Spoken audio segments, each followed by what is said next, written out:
Hello, we are so happy to have Dr. Claudia Schmucker with us today at the German-American Trade and Tech Conference from Aspen Institute, Germany. Claudia Schmucker is the head of the Geo-Economics Program at the German Council on Foreign Relations. So we're very happy to have you here. Thank you.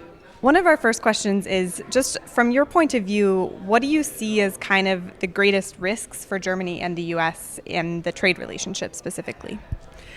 I think we are doing really well in trade. So I start with the positive part. I think the TTC is really important for the German-US relationship. I think the biggest risk that I see is China. I think Germany and the United States have a completely different view about the risk that China poses. And I think that this kind of, this could easily lead to conflicts in the future trade relationship. Because it's not about trade agreement like with TTIP, but it's about export controls, it's about investment screening, and I think the US has a different view on how that is needed with China and what the allies should do. And I think this poses the largest risk of conflict. And I think one of the, kind of strategies that people talk about in dealing with autocratic states and with the transatlantic relationship is friendshoring.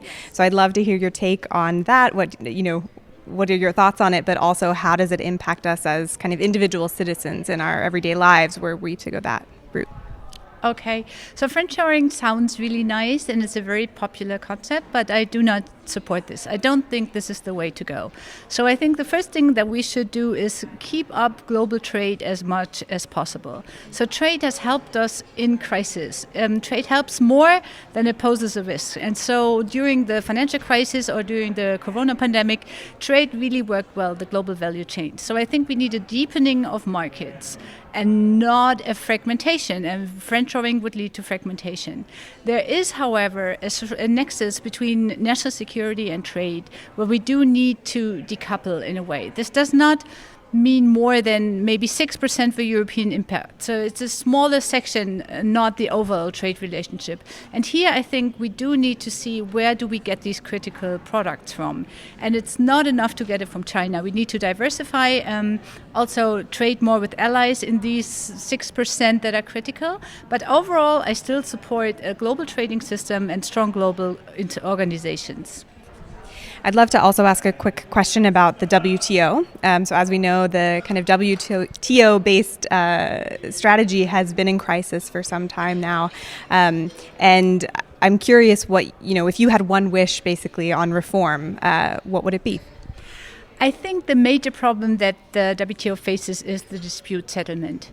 And they reached an agreement at MC12 last year in June that they want to have a renewed reform effort to have a dispute settlement in place by 2024.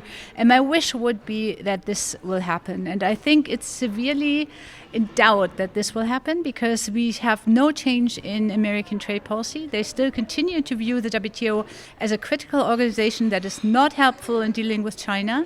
So we do not see concrete reform proposals from the United States. And unless they do that, we cannot change or cannot reform the dispute settlement system. So I do hope that the United States will take leadership again together with the EU to reform the organization. You've raised very many important thoughts, and I think those are things that we'll definitely continue to have conversations about. So thank you again for speaking with us and for being here at the conference, and I hope you enjoy the rest of today's sessions. Thank you very much. I enjoyed it very much. Thank you.